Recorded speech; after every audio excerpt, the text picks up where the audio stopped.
Hello, ഇന്ന് നമുക്കേ ഇതൊരു നാരങ്ങ വിളവെടുത്താലോ? കണ്ട, നമുക്കിതൊക്കെ ഇന്നൊന്ന് പറിച്ചെടുക്കാമേ. കണ്ടിത് ഇങ്ങനെയുള്ളൊരു ഡ്രമ്മിനകത്താണ് നമുക്ക് നിൽക്കുന്നത്. കണ്ട, ഇത് ഈ ഒടിച്ചുകുത്തി നാരകം പോലെ ഇതിൻ്റെ ഇല, പക്ഷേ ഈ ഒടിച്ചുകുത്തി നാരകമല്ല, ഇത് സീഡ്ലെസ് നാരകമാണ്. ഇതിങ്ങനെ നമുക്ക് ഉണക്ക് സീസണിലും എല്ലാം നമുക്ക് ഇഷ്ടം പോലെ പറിക്കാൻ കിട്ടിയത്. അതും ഒരു നാരങ്ങയ്ക്കൊക്കെ നല്ല തൂക്കമാണേ.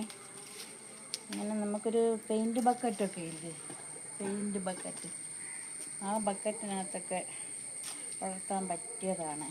ഇതിൻ്റെ ഒരു അവസ്ഥ ഇതെന്ന് പറഞ്ഞാൽ കാ പിടിക്കുന്നത് ഇതിൻ്റെ അറ്റത്തേ പിടിക്കത്തുള്ളൂ. എല്ലാത്തിൻ്റെ ഇങ്ങനെ അറ്റത്തിരിക്കും. അതുകൊണ്ട് പൊഴിഞ്ഞ് വീണതാണ്.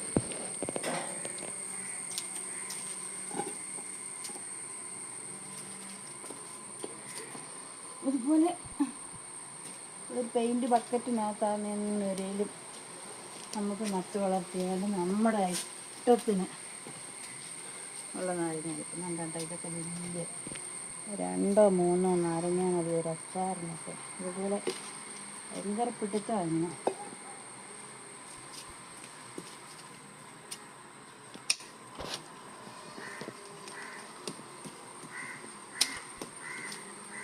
കണ്ട, വലിയ നാരങ്ങ. ഇത് പഴുത് പൊട്ടി കീറുകയും ചെയ്യുന്നുണ്ട്. നമുക്ക് ഉണക്കത്തും ഒക്കെ നല്ലപോലെ ഉണ്ടാവും. ഒരു നാരകത്തിൽ നിന്ന് നമ്മുടെ ഇഷ്ടം പോലെ നാരങ്ങ പറിക്കാനായിട്ട് കിട്ടും. ഇത് കണ്ട, ഓരോ തുമ്പിനും നാരങ്ങ.